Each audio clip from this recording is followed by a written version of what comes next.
الحمد للہ رب العالمین والصلاة والسلام علی سید الانبیاء والمرسلین.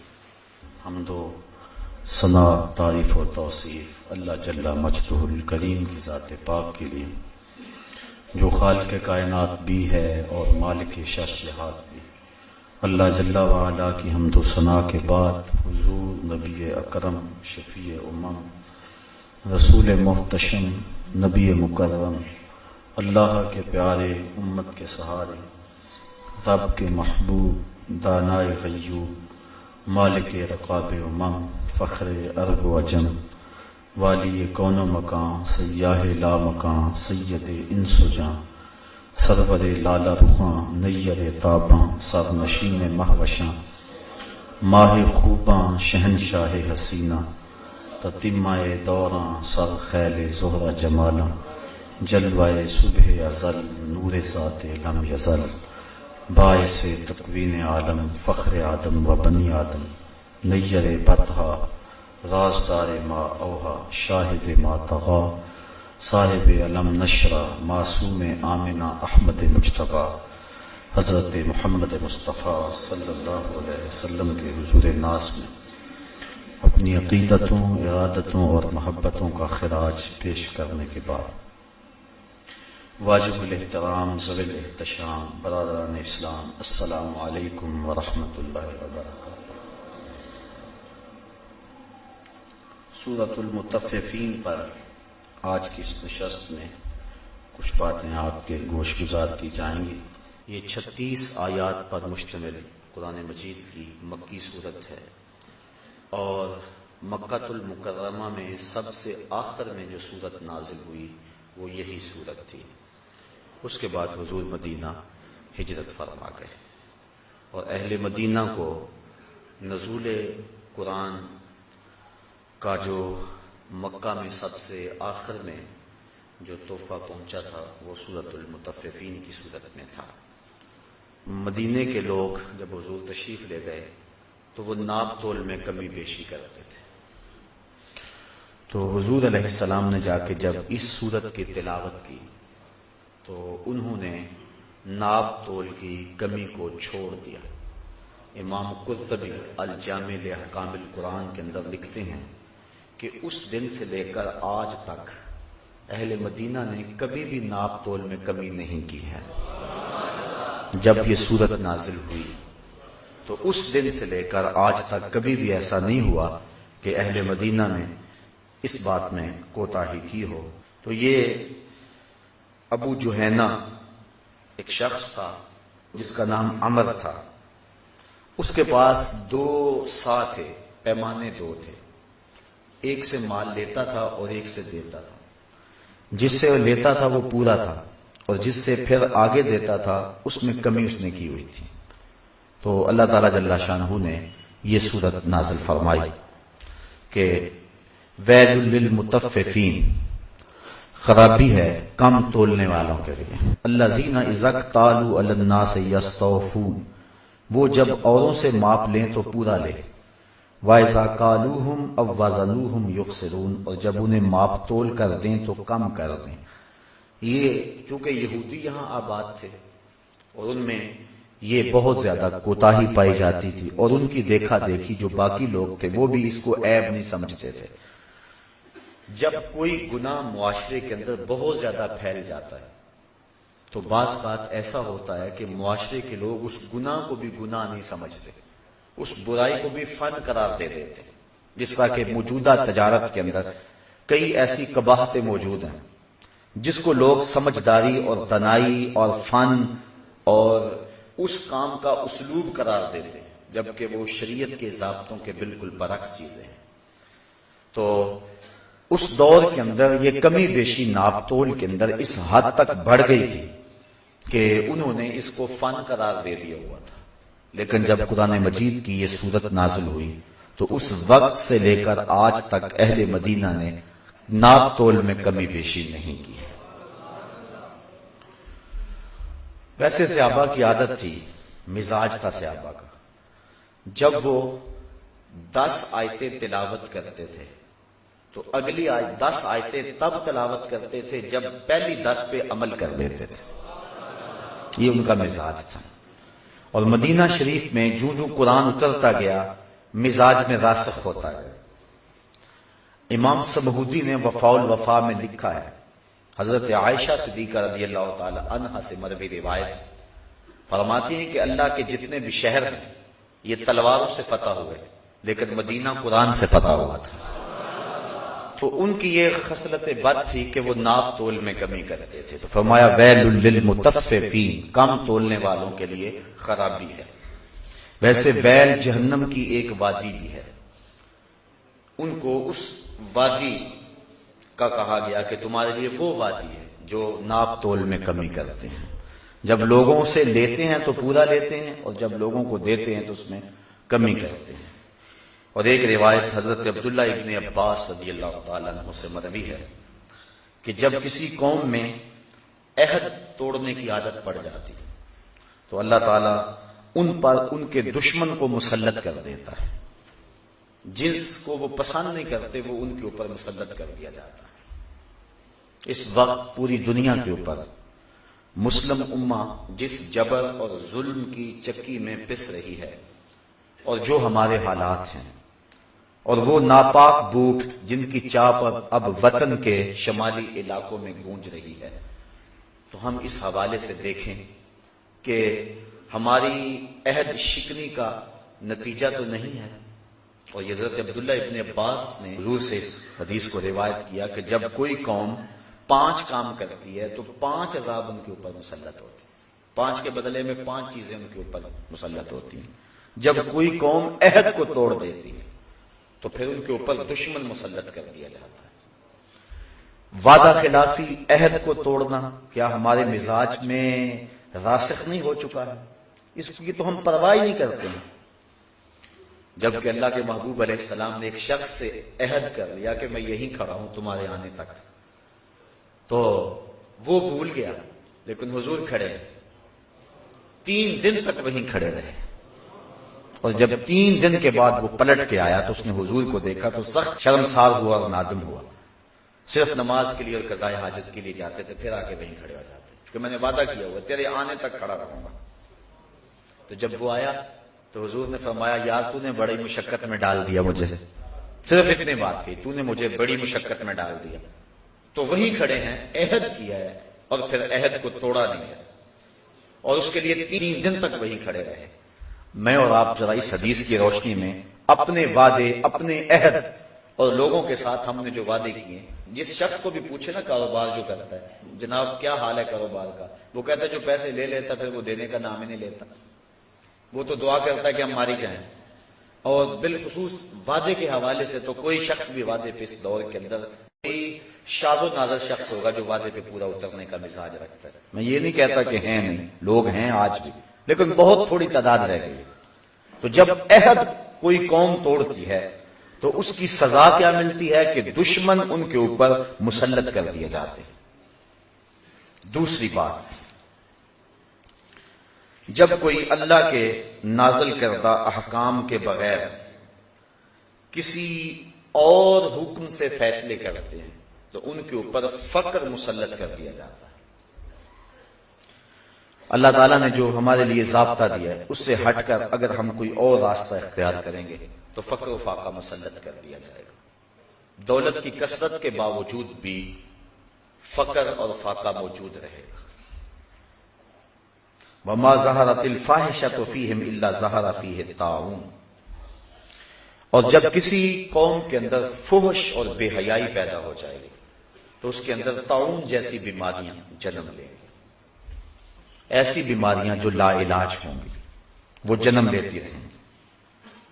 اور جب کسی قوم کے اندر ناپ تول میں کمی آ جاتی ہے تو زمین کے جو سبزے ہیں اللہ تعالیٰ ان کو روک لیتا ہے. اور جب کوئی قوم زکوٰۃ دینا چھوڑ دیتی ہے تو اللہ تعالیٰ ان سے بارش کو روک لیتا ہے. بے وقت بارش ہوتی ہے، وقت پہ بارش نہیں ہوتی، جب ضرورت ہے اس وقت نہیں ہوتی، تو یہ عذاب کی ایک صورت ہے. تو جو ان 5 امراض میں مبتلا ہوں گی ان کو یہ 5 سزائیں اس کی لازمی طور پہ دی جائیں گی. تو ناپ تول میں کمی اللہ کی رحمتوں سے بندے کو محروم کرتی ہے. اور مدینہ شریف پہنچتے ہی سب سے پہلا حکم جو سنایا وہ یہ تھا، چونکہ مدینے کی ریاست کا آغاز حضور نے کیا تھا اور دنیا کے اوپر جو ہے یہ پہلی باقاعدہ نظریاتی ریاست تھی، اور جس ریاست کے اندر معاملات کی صحت سے معاشرتی صحت کو برقرار رکھنا تھا، اس لیے اگر دیانت اور صداقت کسی قوم میں پائی جائے تو اس قوم کے اندر بہتری آ جاتی ہے، اور ظلم پایا جائے تو بہتری نہیں آتی. بلکہ ایک عربی کا مقولہ ہے کہ الملک یدوم بالکفر ولا یدوم بالظلم. ملک جو ہیں وہ کفر سے تو قائم رہ سکتے ہیں، ظلم سے قائم نہیں رہ سکتے. تو آج ہمارے ہاں ظلم پورے عروج پہ ہے. تو اللہ تعالیٰ نے ان لوگوں کی مذمت فرمائی جو ناپ تول میں کمی کرتے ہیں. جب لوگوں کو دیتے ہیں تو اس سے کم دیتے ہیں، اور جب لوگوں سے لیتے ہیں تو پورا لیتے ہیں. الا یظن اولئک انہم مبعوثون، کیا ان کو گمان نہیں کہ انہیں قیامت کے دن اٹھایا جانا ہے؟ لیوم عظیم، ایک عظمت والے دن کے لیے. یعنی یہ عقیدہ اگر ہو تو پھر انسان ناپ تول میں کمی نہیں کر سکتا. جہاں کوئی پولیس کوئی ایجنسی نہیں پہنچ سکتی وہاں یہ عقیدہ پہنچتا ہے. یہ خیال کہ میں آج جو بھی کر رہا ہوں کوئی مجھے دیکھ رہا ہے یا نہیں دیکھ رہا، اللہ تو دیکھ رہا ہے، اور کل قیامت کے دن ہر شے تشت ازبام تو ہو جائیں. اس دن تو ہر شے سامنے آ جائے گی. یوم تبل السرائر فما له من قوت ولا ناصر، سورہ طارق کے اندر فرمایا اس دن سارے راز کھول کے سامنے رکھ دیے جائیں گے، پھر کوئی مدد کرنے والا مدد نہیں کر سکے گا، کوئی پردہ پوشی اس دن پھر نہیں ہوگی. اس دن ہر شے کھل کے سامنے آ جائے گی. جس دن چہروں سے نقاب ادھیڑ دیے جائیں گے، اور جب لوگ برہنہ کر دیے جائیں گے اور ہر شے کھل کے سامنے آ جائے گی. اس دن یوم تبل السرائر، سرائر سر کی جمع راز کی، جس دن سارے راز کھول دیے جائیں گے، تو اس دن تو کوئی پوشیدگی نہیں ہوگی. تو یہ عقیدہ کہ اس دن میں اپنے رب کے روبرو حاضر ہوں گا، ایک دن ہوگا جو 50,000 سال پر مشتمل ہوگا، اس دن ہر شے سامنے آ جائے گی. الا یظن اولئک انہم مبعوثون، کیا وہ یہ نہیں جانتے، انہیں یہ گمان نہیں ہے کہ اپنے رب کے حضور انہوں نے حاضر ہونا ہے. لیوم عظیم، عظمت والے دن کے لیے انہوں نے اپنے رب کے حضور آنا ہے. یوم یقوم الناس لرب العالمین، جس دن لوگ اپنے رب کے حضور حاضر ہوں گے، کھڑے ہوں گے. یوم، جس دن، یقوم الناس، لوگ کھڑے ہوں گے، لرب العالمین، اپنے تمام جہانوں کے رب کے حضور. کتنی دیر کھڑے رہیں گے؟ بعض نے کہا کہ 300 سال کھڑے ہوں گے. جب رب کا سامنا ہوگا 300 سال تک کھڑے رہیں گے. بعض نے کہا کہ 1000 سال تک اپنے رب کے سامنے کھڑے رہیں گے. حضرت سری سختی رضی اللہ تعالیٰ عنہ فرماتے ہیں میں تو اس بات سے ڈرتا ہوں کہ اپنے رب کا سامنا کیسے کروں گا، کیسے اپنے رب کا سامنا کروں گا. تو یہ دن ہوگا جس دن ہر شخص کو اپنے رب کے حضور کھڑا ہونا پڑے گا. یوم یقوم الناس لرب العالمین، اس دن ہر شخص اپنے رب کے حضور کھڑا ہوگا، اور کوئی 1000 سال تک، کوئی 300 سال تک، کوئی 100 سال تک. یہ مختلف روایتیں ہیں، لوگوں کی مختلف حالتیں ہو سکتی ہیں. لیکن جس کے اعمال کا سلسلہ ستھرا ہوا، جو تنہائی میں اپنے رب سے ڈرتا رہا، جس نے خلوت کے اندر اپنے نفس کا محاسبہ کیا، تو قیامت کے دن جو وہ اپنے رب کے ہاں کھڑا ہوگا تو ایسی اسے لگے گا جس طرح فرض نماز پڑھنے کے لیے کھڑا ہو گیا اور سلام بھی پھیر دیا. بس اتنا وقت لگے گا اور 300 سال گزر جائیں گے، 100 سال گزر جائیں گے، 1000 سال گزر جائیں گے، اور اتنا وقت لگے گا جیسے فرض نماز پڑھی ہے. اور جس کے کندھے پر بوجھ ہوا، ندامت کا احساس ہوا، اس کے لیے 100 سال بھی بھاری ہو جائیں گے. اس کے لیے تو ایک لمحہ قیامت ہوگا. وہ کیا اقبال نے کہا تھا، مہینے وصل کے گھڑیوں کی صورت اڑتے جاتے ہیں، مگر گھڑیاں جدائی کی گزرتی ہیں مہینوں میں. جو وصل کے لمحے ہیں وہ تو یوں ہی گزر جائیں گے. 300 سال بندہ کھڑا ہوگا، لگے گا فرض پڑے اور بس وہ جلوہ ہٹ بھی گیا ہے، 300 سال گزر گئے ہوں گے. تو جو مومن ہوگا، جس کو دیدار سے فرحت مل رہی ہوگی، جو لذت میں ہوگا، جو سرور و نشاط میں ہوگا، اس کے لیے لمبی مسافت اس طرح گزر جائے گی. جس طرح کہ آتا ہے کہ جب مومن قبر میں جاتا ہے اور کافر قبر میں جاتا ہے، فرق ہے. کافر کے لیے تو بن گئی مصیبت قبر میں، قیامت کب آئے اور وہ عذاب سہ رہا ہے. اور مومن کے لیے ایسے ہوتا ہے کہ اچانک اسے ایک خوبصورت عورت نظر آتی ہے جس کے گلے کے اندر موتیوں کا ہار ہوتا ہے، اور یہ اس ہار کی طرف ہاتھ بڑھاتا ہے اور ہار ٹوٹ جاتا ہے اور وہ موتی بکھر جاتے ہیں اور یہ موتی چننے میں لگ جاتا ہے، اتنے میں قیامت بھی آ جاتی ہے. یعنی اس کی قبر کی ساری زندگی جو کہ صدیوں پر مشتمل ہے تھوڑے لمحوں میں یوں بیت جائے گی. اور اسی طرح جو اللہ کے حضور لوگ کھڑے ہوں گے تو 300 سال، 1000 سال یا 100 سال، بہرحال جتنا بھی طویل عرصہ ہوگا، جو اس کے دیدار کے طالب ہوں گے، جن کا کھاتا صاف ہوگا، جن کو نیکیوں کا نور نصیب ہو چکا ہوگا، جن کی آنکھ میں شوق دیدار ہوگا، تو اتنی لمبی مسافت 2 لمحوں میں گزر جائے گی. اور جس نے اپنے کندھوں پہ ندامتوں کے بوجھ رکھے ہوئے ہوں گے اور جس نے گناہوں کا وزن اکٹھا کر لیا ہوگا، اس کے لیے تو ایک گھڑی بھی مشکل ہوگی، اور یہ جائے کہ اس کو 300 سال یا 1000 سال اپنے رب کا سامنا کرنا پڑے گا. تو بڑا سخت دن ہوگا اور اس دن لوگ اللہ کے حضور ضرور کھڑے کر دیے جائیں گے. اللہ اکبر. آگے فرمایا کلا ان کتاب الفجار لفی سجین، بے شک کافروں کا لکھا ہوا سجین میں رکھ دیا جائے گا. جو ہم کر رہے ہیں نیکیاں یا بدیاں وہ لکھی جا رہی ہیں. قیامت کے دن بندے کے نامہ اعمال اس کے ہاتھ میں دیے جائیں گے. جس کے اعمال اچھے ہو اس کے دائیں ہاتھ میں نامہ اعمال دیا جائے گا، جن کے اعمال بد ہوئے اس کے بائیں ہاتھ میں نامہ اعمال دیا جائے گا. اور جب انسان اپنا نامہ اعمال کھولے گا تو وہ کیا کہے گا؟ ما لہذا الکتاب لا یغادر صغیرۃ ولا کبیرۃ الا احصاها. ہاں اس کتاب کو کیا ہو گیا، اس نے چھوٹی بڑی کوئی بات نہ چھوڑی، سب کچھ لکھ دیا. یہ تو بات میں نے مزاح میں کہی تھی، یہ تو چلتے چلتے میری آنکھ ہی بھٹکی تھی. تو وہ کہے گا کہ اس نے سب کچھ لکھ دیا اور ایک ایک چیز اس کتاب پہ لکھی ہوئی ہوگی. اور اس وقت بڑی سختی اور بڑی پریشانی لاحق ہوگی.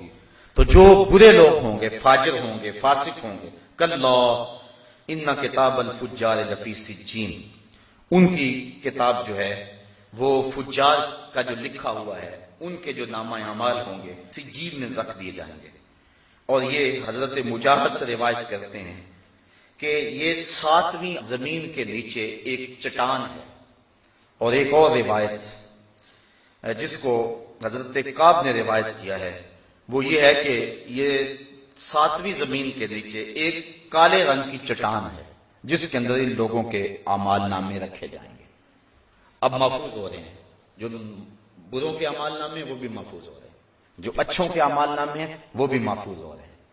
بروں کے اعمال نامے، فجار کے اعمال نامے سجین میں رکھے جا رہے ہیں. اور وہ 7 زمینوں کے نیچے ایک سیاہ رنگ کا پتھر ہے، چٹان ہے، ایک وادی ہے، ایک اس میں رکھے جا رہے ہیں. وما ادراک ما سجین، اور فرمایا تم کیا جانو کہ وہ سجین کیا ہے. تمہیں نہیں پتا وہ سجین کیا ہے. تمہارے نامہ اعمال وہاں لکھے جا رہے ہیں. یہاں کر رہے ہو، یہاں فرشتے بھی لکھ رہے ہیں، وہاں بھی لکھے جا رہے ہیں. کتاب مرقوم، وہ رقم کی گئی کتاب ہے، لکھے گئے نام اعمال ہیں. ویل یومئذ للمکذبین، خرابی ہے اس دن ان لوگوں کے لیے جو آخرت کے دن کو جٹلاتے ہیں، جو اس دن کی تکذیب کرتے ہیں. الذین یکذبون بیوم الدین، جو انصاف کے دن کو جٹلاتے ہیں. وہ کہتے ہیں یہ جہاں مٹھا اگلا کس نے مٹھا، کوئی کہتا ہے دیکھ لیں گے، کوئی کہتا ہے بابر بیش کوش کے عالم دوبارہ نیست، یہ دنیا ہی سب کچھ ہے، بس زندگی کے نفع اس دنیا سے ہی حاصل کر لو. اس کی ساری ترجیحات دنیا ہے. ذرا میں اور آپ غور تو کریں، صبح سے لے کر شام تک اور شام سے لے کر صبح تک کس مقصد کے لیے زندگی گزار رہے ہیں؟ یہ کیا سب کچھ دنیا ہی ہے یا کوئی اور جہان بھی موجود ہے؟ اگر کوئی اور جہان بھی موجود ہے تو اس کے لیے ہم آگے کیا بھیج رہے ہیں، کیا کر رہے ہیں؟ ہم یہ نہیں کہتے کہ دنیا کے لیے کاروبار نہ کرو، کمائی نہ کرو، لیکن جہاں جتنا رہنا ہے وہاں اتنا ٹھکانہ بناؤ. 10 دن کے لیے سفر پہ جاتے ہو، بیرون ملک جاتے ہو، وطن میں کہیں چلے جاتے ہو، تو وہاں 10 دن رہنا ہو تو وہاں آپ کوئی کوٹھی تو نہیں خریدتے، وہاں تو ایک ہوٹل کا کمرہ کرائے پہ لیتے ہیں. میاں یہاں ایک کوٹھی خرید لو نا، کہتے نہیں بس میں نے 10 دن تو رہنا. تو جہاں 10 دن رہیں وہاں مکان کرائے پہ لیا جاتا ہے، اور جہاں 10 سال رہنا ہے، زیادہ رہنا ہے، وہاں چلو آپ ایک مکان بنا لیں. اور جہاں ہمیشہ ہی رہنا ہے زندگی کا خاتمہ ہی نہیں ہے، نقطہ انجام ہی نہیں ہے، زندگی ختم ہی نہیں ہونی ہے، تو کبھی سوچا اس کے لیے کیا بنایا؟ اس کے لیے یا ایھا الذین آمنوا اتقوا اللہ ولتنظر نفس ما قدمت لغد، اللہ فرماتا ہے ایمان والو اللہ سے ڈر جاؤ اور ہر جان یہ سوچے اس نے آنے والے کل کے لیے آگے کیا بھیجا۔ دنیا کا تو تمہیں پتا ہے، اتنی ہماری جائیداد ہے، اتنی پراپرٹی ہے، اتنی دولت ہمارے پاس بینکوں میں موجود ہے، اتنی ہماری مالیت کا مکان ہے، یہ کوٹھی اتنی مالیت کی ہے، زیورات ہمارے پاس جو ہے وہ اتنی مالیت کی ہے، یہ تو سارا حساب ہے ہمیں، لیکن کبھی یہ بھی سوچا کہ آخرت میں کیا بھیج چکے ہیں؟ وَلْتَنْظُرْ نَفْسٌ مَا قَدَّمَتْ لِغَدٍ، ہر جان یہ دیکھے اس نے آنے والے کل کے لیے کیا بھیجا۔ یہ ساری زندگی کتنی ہے؟ 50 سال کی، 60 سال کی، 100 سال کی لگا لیں، لیکن حشر کا ایک دن 50,000 سال کا ہوگا۔ 50 سال کا نہیں، 100 سال کا بھی نہیں، 50,000 سال کا ایک دن ہوگا، پہلا دن، اور اس کے بعد پھر موت کو مینڈے کی شکل میں لا کے ذبح کر دیا جائے گا، موت کو بھی موت آ گئی۔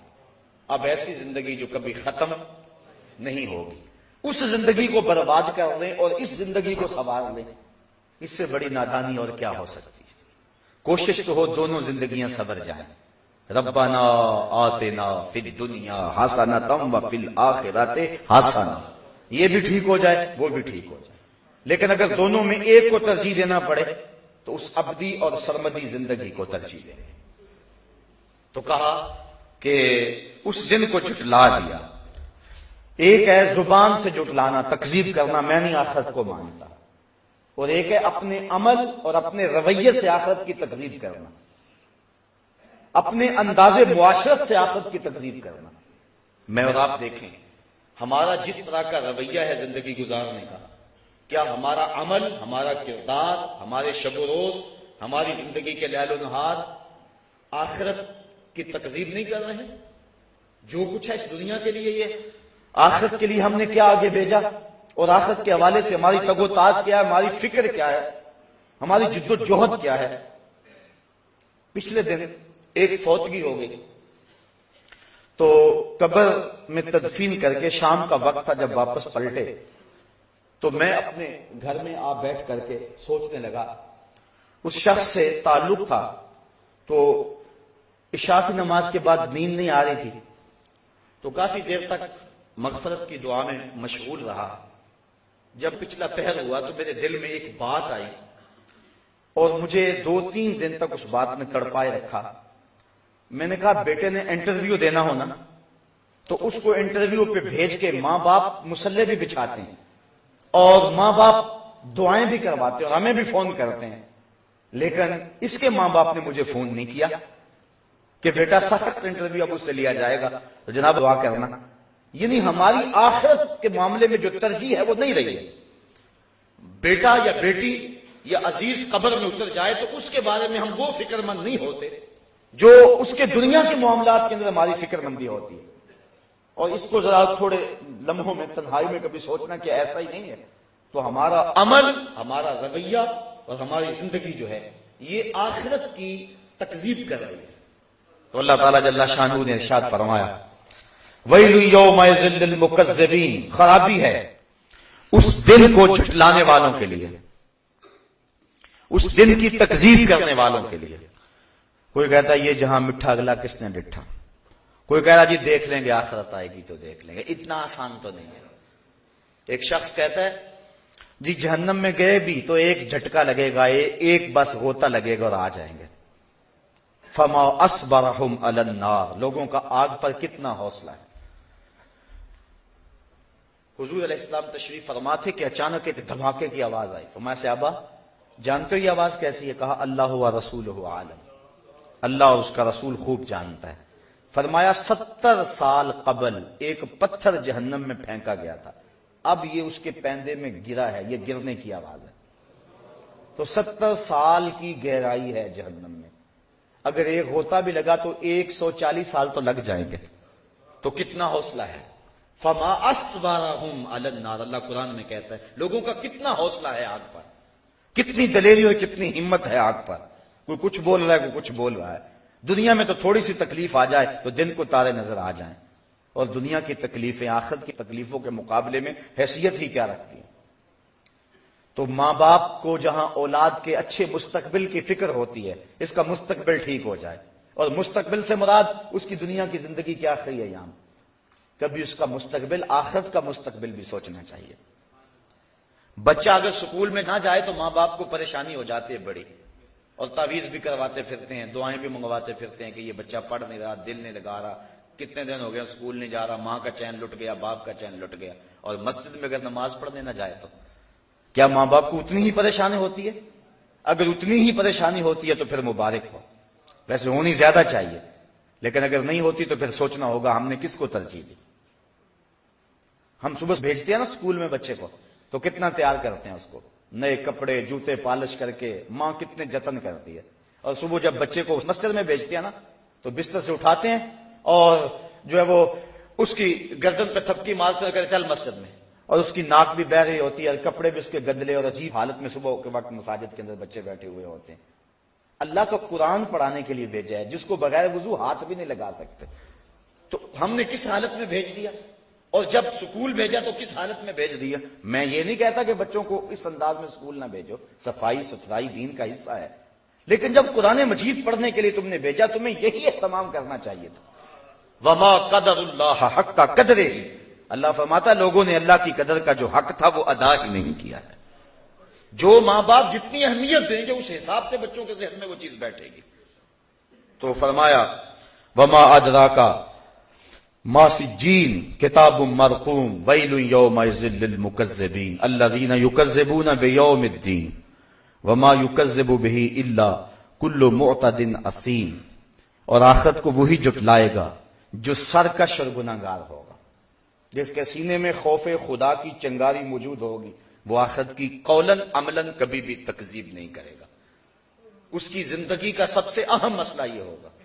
بخاری شریف کتاب الایمان کی روایت ہے، ایک تابعی کہتے ہیں میں 30 صحابہ سے ملا ہوں اور میں نے 30 صحابہ میں ایک کو بھی نہیں دیکھا جو ایمان کے بارے میں فکر مند نہ ہو۔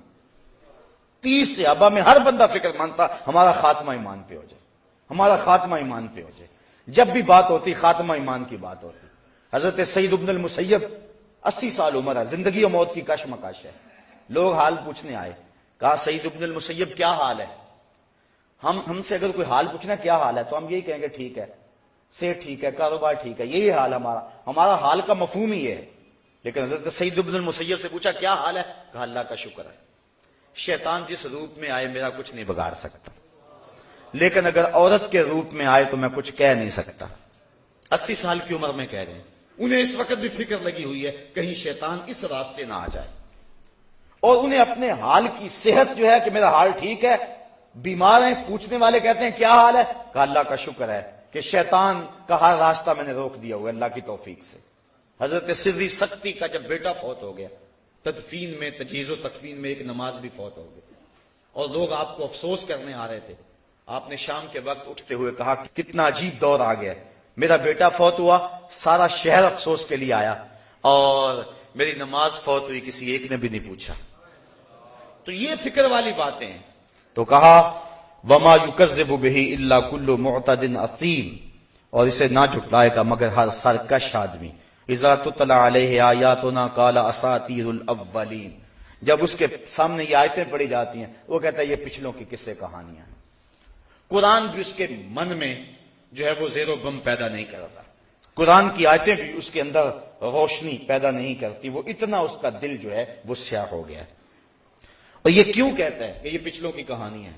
یہ قولن کہے یا عملن کہے؟ کلا بل ران علی قلوبہم ما کانوا یکسبون، کلا بل کوئی نہیں بلکہ ران علی قلوبہم اس کے دل پر زنگ چڑھا دیا گیا ہے، زنگ چڑھ گیا ہے، ما کانوا یکسبون، اللہ تعالیٰ نے زنگ نہیں چڑھایا، اس کی کرتوتوں کی وجہ سے زنگ چڑھ گیا، دنیا میں انہماک کی وجہ سے زنگ چڑھ گیا، گناہوں کی کثرت کی وجہ سے زنگ چڑھ گیا۔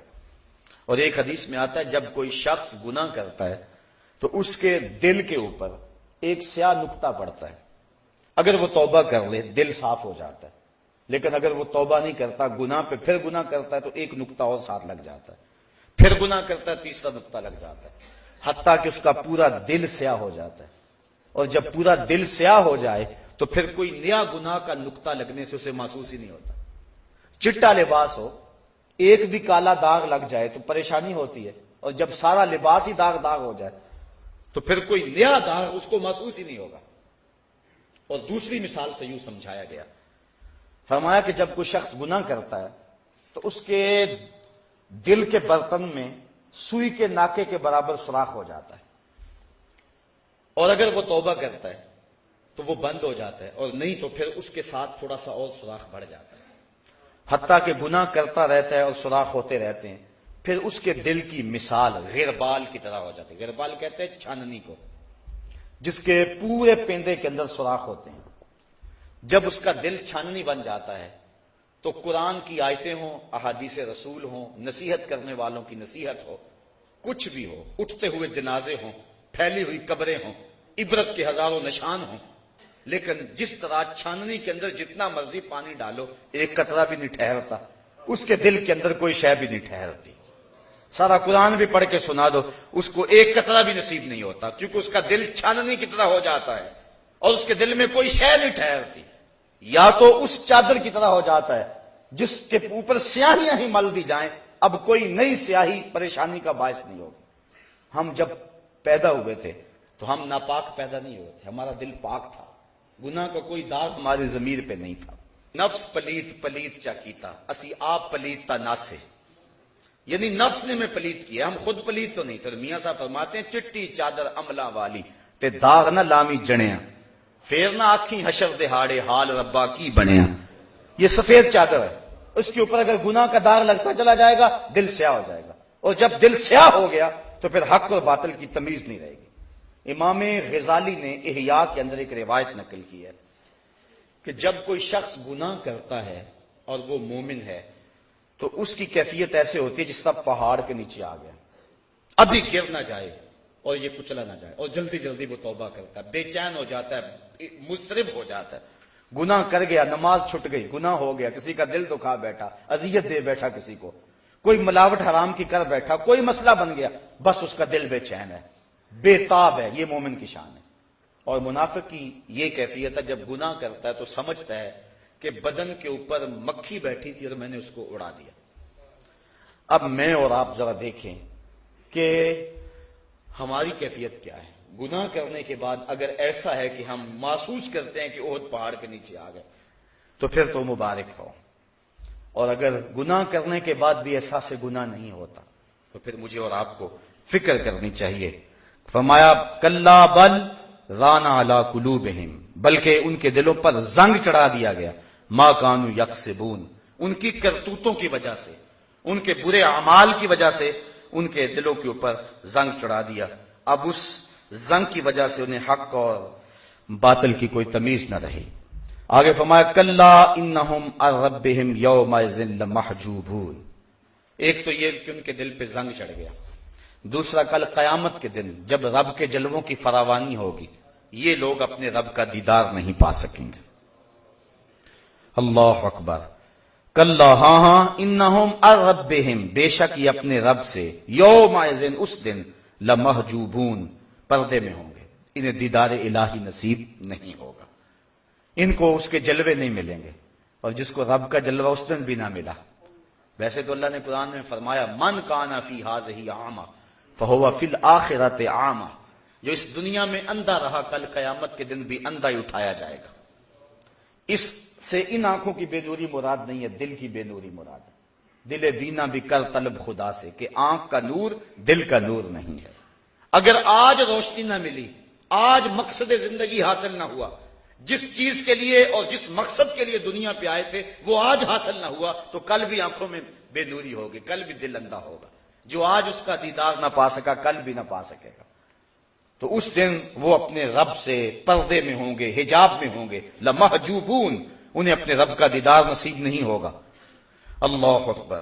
محجوبون کا ترجمہ امام قرطبی کرتے ہیں ان کرامتہ و رحمتہ ممنوعون. اور حضرت قتادہ فرماتے ہیں ان اللہ لا ينظر الیہم برحمتہ ولا یزکیہم، کہ اللہ تعالیٰ ان کی طرف نظر رحمت سے نہیں دیکھے گا، ان کو ستھرا بھی نہیں کرے گا، ان کو پاک بھی نہیں کرے گا. اور رحمت کی نگاہ ان پہ نہیں کرے گا، اور نگاہ ہوگی بھی تو کہہ لو غضب کی نگاہ ہوگی ان کے اوپر۔ اللہ اکبر۔ ثم انہم لصال الجحیم، پھر ان کو ہانکا جائے گا جہنم کی طرف۔ ویسے جہنم کو حشر کے میدان کے اندر زنجیریں ڈال کر 70,000 فرشتے لے کر کے آئیں گے، اور جہنم کا چنگھاڑنا وہ اتنا سخت ہوگا کہ سینوں کے اندر دل دہلیں گے، اور پھر جہنم ایک لمبی سی گردن نکالے گی، اس کو ایک گردن دی جائے گی، اور ایسے لوگوں کو وہ اپنی گردن میں لپیٹ کر اپنے اندر کھینچ لے گی۔ ایک تو طریقہ یہ ہوگا جہنم میں جانے کا، اور دوسرا طریقہ ان کو پیشانی کے بالوں سے اور پاؤں سے پکڑا جائے گا، جس طرح سورہ یاسین کے اندر بیان فرمایا گیا، تو پکڑ کے ان کو گھسیٹ کر کے جہنم میں لے جایا جائے گا انتہائی ذلت کے ساتھ۔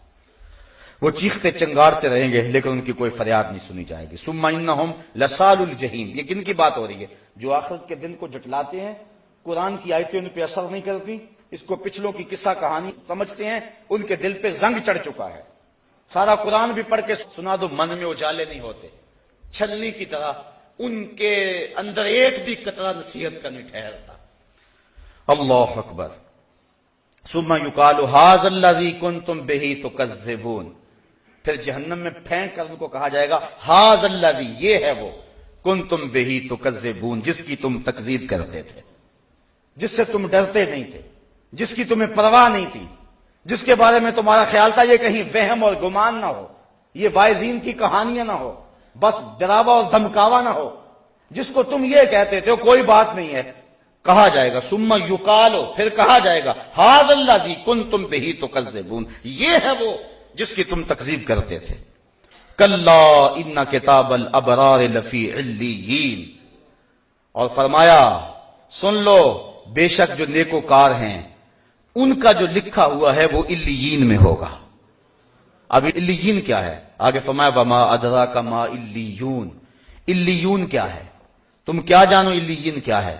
کتاب مرقوم، وہ ایک ایسی کتاب ہے جس کے اوپر مہر لگی ہوئی ہے، تمہارا نام اعمال جو مہر زدہ ہے۔ یشہدہ المقربون، وہ ایسی جگہ پہ ہوگا، عرش کی دائیں سمت یہ مقام ہے علیین، جہاں نیکوں کے اعمال نامے رکھے گئے ہیں۔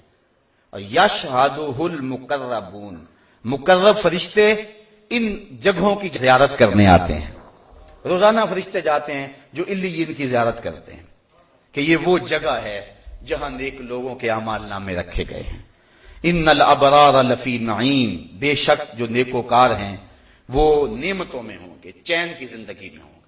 دنیا پر تو دکھ دیکھ لیا، اذیتیں بھی سہ لی، تکلیفیں بھی سہ لی، سحری کے وقت اٹھے، سارا دن روزے سے رہے، نظر پہ پہرا بٹھایا، خیالوں کو آوارہ نہیں ہونے دیا، سوچوں کو بے لگام نہیں ہونے دیا، اپنے رزق کے اندر حرام کا ایک لقمہ بھی شامل نہیں ہونے دیا، زمانے کی دوڑ سے پیچھے رہ گئے، لوگ انہیں دقیانوس بھی کہتے رہے، کوئی انہیں مسیطر کہہ کے تانا بھی دیتا رہا، لیکن دنیا پر انہوں نے اپنی حفاظت کی۔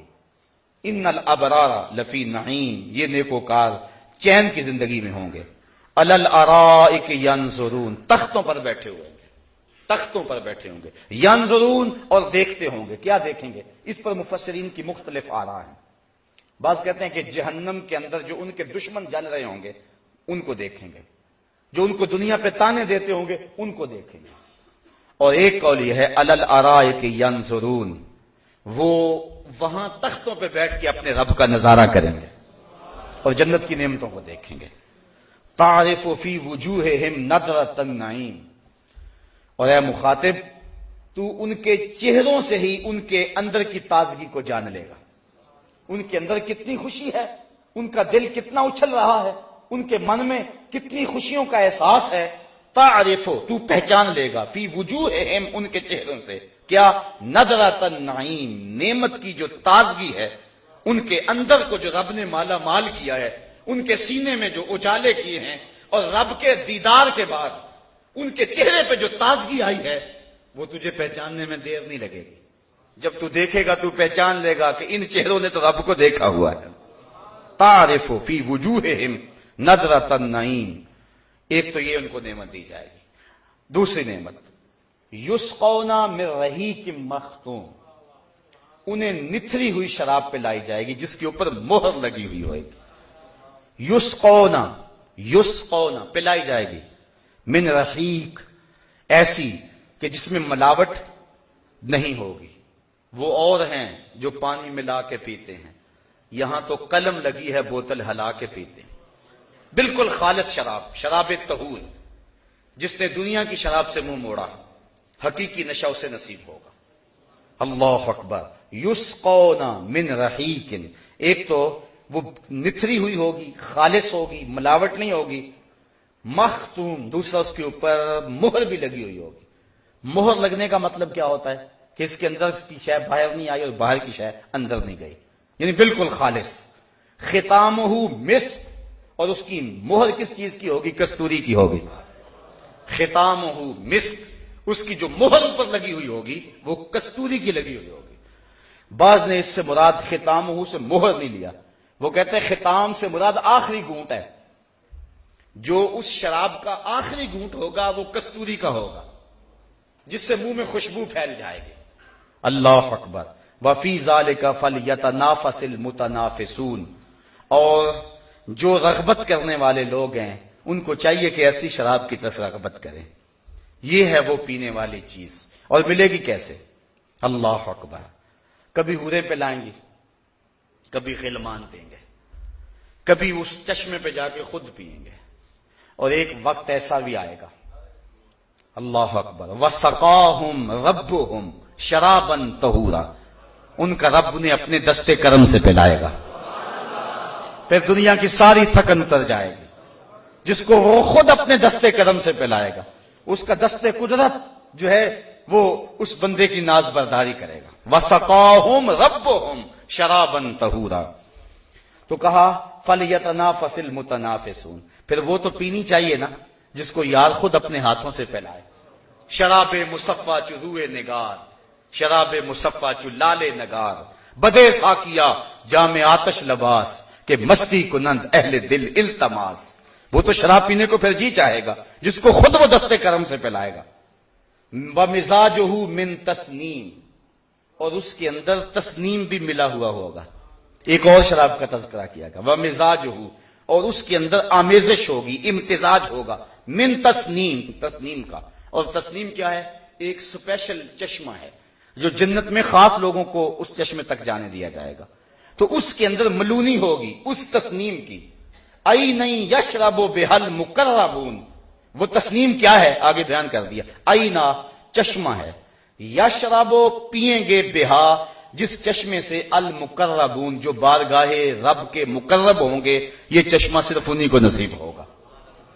ان الذین اجرموا کانوا من الذین آمنوا یضحکون، اور وہ لوگ جنہوں نے جرم کیے، مجرم تھے، کانوا من الذین آمنوا یضحکون، وہ اہل ایمان سے ہنستے تھے.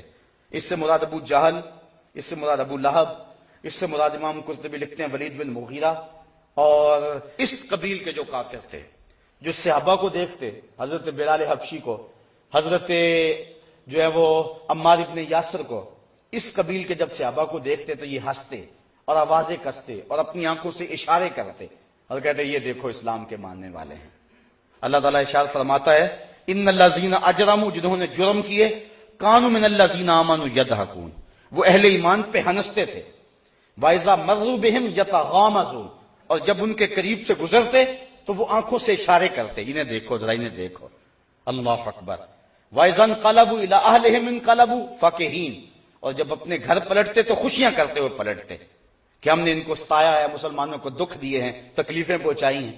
امیہ بن خلف نے کیا کچھ نہیں کیا تھا، تپتے ہوئے کوئلوں پہ حضرت بلال حبشی کو لٹایا، کبھی گلے میں رسی ڈال کر اوباشوں کے ہاتھوں میں دے دیا، اسے گھسیٹو مکے کے بازاروں میں، کبھی نوکیلے پتھروں پر آپ کو رکھا اور اوپر سے آپ کو کھینچا، کبھی کچھ کیا. لیکن بلال بھی مسکرا کے کہتے تھے تو ترش روح ہو کے گالی ہزار دے، یہ وہ نشہ ہی نہیں جسے ترشی اتار دے، تو جو کرنا ہے کر. کسی نے کہا بلال تجھے سنگ ریزوں پہ کھینچ رہے ہیں اور پتھروں پہ تجھے لٹا رہے ہیں اور ریت پہ تجھے گھسیٹ رہے ہیں، کوئلوں پہ تجھے ڈال رہے ہیں، اور تم عجیب آدمی ہو، آگے سے مسکراتے ہو. تو حضرت بلال کہنے لگے کوئی کچا برتن بھی خریدے نا تو اس کو خوب ٹھونک بجا کے دیکھتا ہے کہ یہ کہیں خراب تو نہیں ہے، میرا رب مجھ کو خرید رہا ہے، مجھے دیکھ رہا ہے، کہیں یہ خراب تو نہیں ہے. اور بدنامی سے بڑھتا ہے محبت کا غم. کیا کیا دکھ نہ دیے، کیا کیا اذیتوں سے نہیں یہ لوگ گزرے. اللہ اکبر. ایسا بھی ہوا کہ ایک کی دونوں ٹانگوں کو اونٹوں کی پچھلی ٹانگوں سے باندھ دیا گیا. دونوں ٹانگیں مخالف سے متونٹ کھڑے ہیں اور ٹانگوں کو باندھ دیا گیا اور اونٹوں کو پھر دوڑنے کے لیے کہا گیا. جب اونٹوں کو ماری نا چابک اور یہ جسم لگا چرنے اور سرخ سرخ قطرے گرنے لگے. اب ظاہر ہر ایک کا خیال تھا کب چیخیں گے اور ہم ہنسیں گے، لیکن کیا ہوا، جس شخص کا بدن چل رہا تھا اور سرخ سرخ قطرے گر رہے تھے اس نے کہا فزتو برب الکعبہ، فزتو برب الکعبہ، فزتو برب الکعبہ. کعبے کے رب کی قسم میں تو زندگی کی بازی جیت گیا ہوں. جانا تو تھا اس دنیا سے، یہ کیا حسن ہوا، کیا خوبی ہوئی کہ یار کے نام پہ جا رہے. اللہ اکبر. عمار ابن یاسر کو آگ میں رکھ دیا گیا اور کافروں نے کہا کہ کوئی آرزو. اللہ اکبر. تو حضرت عمار ابن یاسر کہنے لگے کاش اس لمحے حضور کی زیارت نصیب ہو جائے. بندہ مٹ نہ جائے آقا پہ تو وہ بندہ کیا ہے، بے خبر ہو جو غلاموں سے وہ آقا کیا. دور طیبہ سے جب بھی میں تڑپا کبھی ان کو حالات کی سب خبر ہو گئے. حضرت عمار ابن یاسر کی آنکھوں میں آنسو آ گئے، ابھی حضور نہیں پہنچے اور ان کو پکڑ کے آگ میں ڈال دیا گیا. کافر سمجھے ڈر گیا. تپتے ہوئے کوئلوں پہ آگ میں جانا اتنا آسان کام تو نہیں ہے. آدمی کہہ تو لیتا ہے لیکن جب عملاً اس مرحلے پہ پہنچتا ہے پھر پتا چلتا ہے کتنا مشکل کام ہے. جب حضرت عمار ابن یاسر کو آگ میں ڈالا گیا آنکھوں میں آنسو آ گئے. کافر سمجھے ڈر گیا ہے.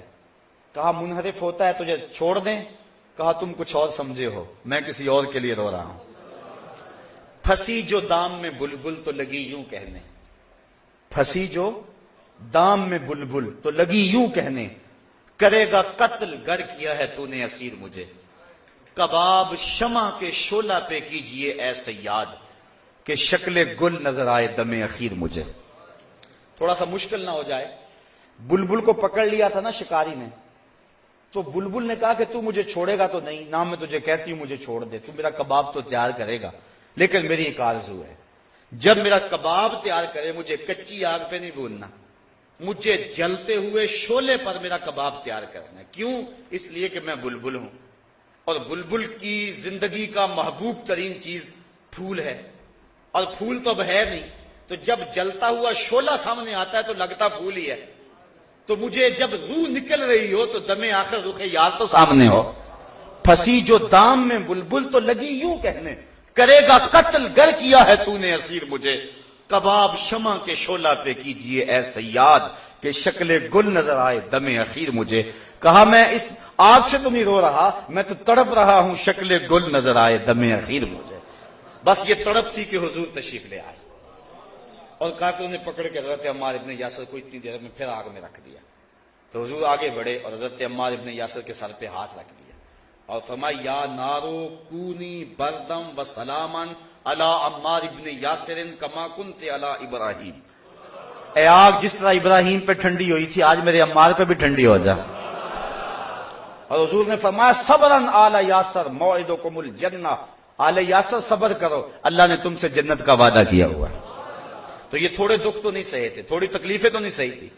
تانے دیتے، ان کے اوپر تھوک جاتے اور ان کو برا بھلا کہتے، بلکہ حضور کو کہتے ان لوگوں کو اٹھاؤ اپنے پاس سے پھر ہم تمہاری بات سنیں گے. تو یہ اہل ایمان پر ہنستے تھے.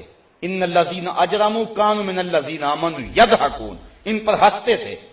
وَإِذَا مَرُّوا بِهِمْ يَتَغَامَزُونَ، اور جب ان کے قریب سے گزرتے تو آپس میں آنکھوں سے اشارے کرتے تھے.